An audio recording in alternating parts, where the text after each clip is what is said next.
Bonjour, monsieur le professeur Philippe Bouchard. Vous êtes le coordonnateur d'un ouvrage intitulé Parodontologie et dentisterie implantaire. De quoi s'agit-il? Alors, il s'agit d'un ouvrage, je dirais, relativement important et surtout un ouvrage de collaboration. À peu près 115 collaborateurs, à peu près 1200 pages. Et c'est quand même quelque chose d'assez unique, je dirais, en France sur ce type d'ouvrage. Il est composé de 2 volumes. Un premier volume qui est consacré essentiellement à le caractère un peu fondamental des maladies parodontales, associé au traitement non chirurgical des maladies parodontales. Le second volume est dédié à la chirurgie parodontale et implantaire et chirurgie préimplantaire. Cet ouvrage a été piloté par un comité scientifique de 11 membres, dont vous avez été le secrétaire scientifique et vous avez réussi ça avec brio. Et les collaborations viennent de toute la France. Alors cet ouvrage, chapitre après chapitre, couvre tout l'éventail de notre discipline, la parodontologie, et de ce fait, il intéressera un lectorat très étendu. Il s'agira de l'étudiant en chirurgie dentaire. Cet étudiant sera soit en formation initiale, soit en spécialité. Il s'agira bien entendu de son enseignant, hospitalo-universitaire ou autre, qui va élaborer à partir de la lecture de ce livre son cours ou ses interventions. Et bien entendu, tous trouveront dans cet ouvrage une source d'information performante et très structurante. Et là, le livre où chaque thématique, chaque chapitre a été élaboré à partir d'une bibliographie à haute valeur scientifique, c'est-à-dire à fort niveau de preuve, sera là pour faciliter le travail de l'un et de l'autre. Depuis 2009, avec le rachat de Médecine Sciences de Flammarion, Lavoisier s'est orienté dans le domaine des publications médicales. Grâce au professeur Bouchard, que je tiens ici à remercier pour la confiance qu'il a témoignée entre notre maison d'édition, c'est un nouveau domaine que notre maison a exploré, qui est le domaine des ouvrages dentaires. Un traitement particulier a été apporté aux iconographies, aussi bien au niveau de la composition, du traitement de l'image, qu'au niveau de l'impression. Je tiens à remercier particulièrement Cyril Martinet, qui par sa contribution et ses talents de dessinateur a permis d'apporter des illustrations d'une grande qualité, soutenant la richesse du texte et de se démarquer ainsi des ouvrages concurrents. Le premier tome de l'ouvrage Parodontologie et dentisterie implantaire s'ouvre sur des chapitres essentiels à la compréhension des mécanismes physiopathologiques des maladies parodontales mais aussi périimplantaires, avec de nombreux chapitres très bien documentés, iconographiés sur des thèmes aussi variés que l'anatomie, l'histologie, avec de nombreuses coupes histologiques. Dans le traité de parodontologie mené par Philippe Bouchard, les intérêts pertinents des chapitres traitant de la consultation parodontale jusqu'à la planification thérapeutique, à la réévaluation au suivi parodontal sont forts pour l'omnipraticien, pour le chercheur ou également bien entendu pour le parodontiste exclusif. Il est aussi très tourné vers le patient qui est au cœur du traitement, et l'avantage aussi de ce livre, c'est de mettre bien un traitement d'un patient dans sa globalité, de la gestion de ses facteurs de risque jusqu'à son incorporation dans le suivi, plutôt que de se pencher uniquement sur les dents et le parodonte.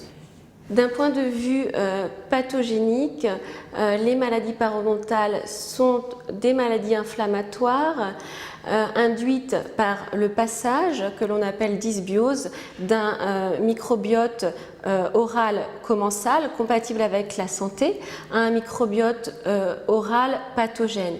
Ces données les plus actuelles en microbiologie orale sont bien sûr très bien documentées dans le chapitre qui leur est dédié. Chose plus rare et très intéressante dans cet ouvrage, un chapitre entier est consacré à l'épidémiologie des maladies parodontales et également à la recherche clinique en parodontologie et en implantologie. On a voulu consacrer un chapitre à la litose dans la mesure où c'est une pathologie qui est vraiment difficile à aborder pour les patients dans les cabinets, mais malgré tout qui est très présente au sein de la population française. Donc les patients sont demandeurs et les praticiens parfois sont un petit peu déroutés pour répondre à ces questions-là. Bien sûr, dans l'ouvrage, vous aurez toutes les informations nécessaires à la compréhension de la physiopathologie, des maladies cardiovasculaires et des maladies métaboliques, notamment le diabète, puisque ce sont, avec les complications de la grossesse, les 3 pathologies systémiques ou conditions qui ont été le plus décrites en association avec les maladies parodontales.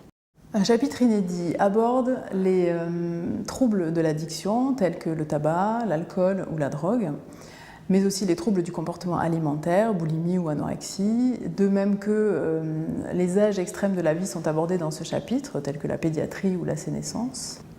La richesse de l'iconographie, notamment des schémas avec l'importance des arbres décisionnels ou le poids par exemple des classifications utilisées, est également très important pour la réflexion qu'on peut avoir sur les traitements que nous menons et également le recul apporté par l'expérience de nos pairs sur la réalisation quotidienne de nos pratiques cliniques.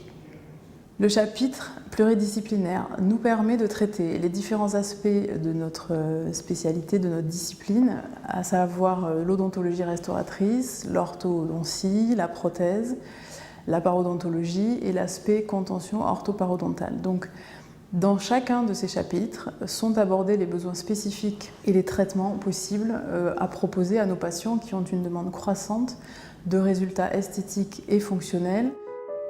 Le volume 2 présente les techniques chirurgicales parodontales. Il est composé de 11 parties qui guident le lecteur d'une manière didactique, progressive et très pédagogique à comprendre, contrôler et justifier le protocole opératoire chirurgical.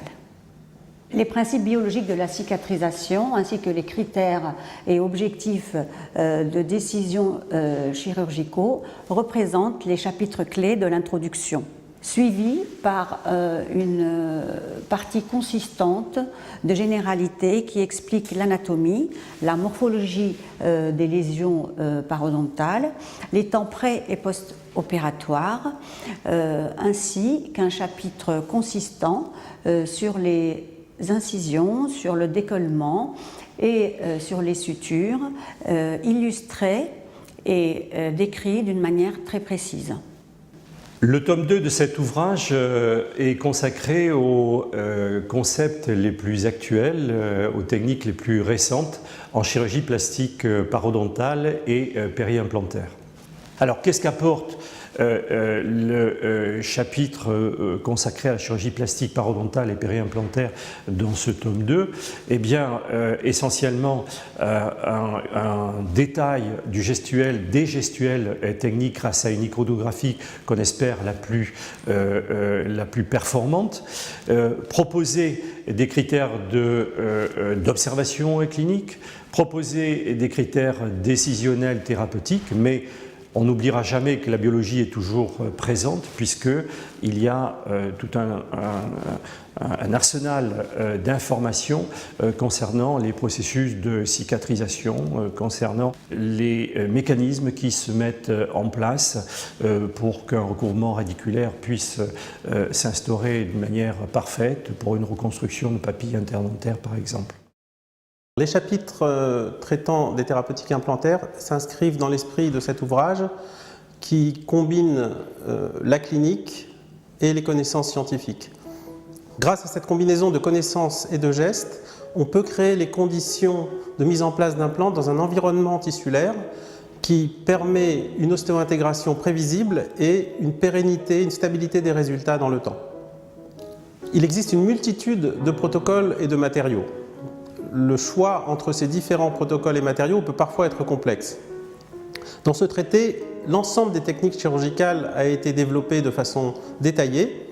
Pour autant, ce n'est pas simplement une juxtaposition de descriptions techniques. Nous avons ajouté à ce travail un travail de rationalisation. Dans ce livre, on consacre tout un chapitre à la photographie en parodontologie. La photographie aujourd'hui a un rôle très important, pas seulement par son intérêt médico-légal, mais aussi parce qu'à travers les images, on arrive à communiquer beaucoup plus facilement avec nos patients, avec nos confrères, nos correspondants. Et en plus, la photographie est un outil d'auto-évaluation formidable. On peut juger nos actes, la précision, la qualité, et donc aussi progresser dans la profession. Pour le chirurgien dentiste, je pense que ce livre apportera un grand plaisir. Il l'aura à proximité dans sa bibliothèque, au cabinet dentaire, et au gré de ses besoins, il l'ouvrira et il découvrira de magnifiques schémas qui sont homogènes de A à Z, une série de petits encadrés en fin de chapitre qui rappellent les points essentiels, ce qu'il faut retenir, et des conseils de lecture très avisés.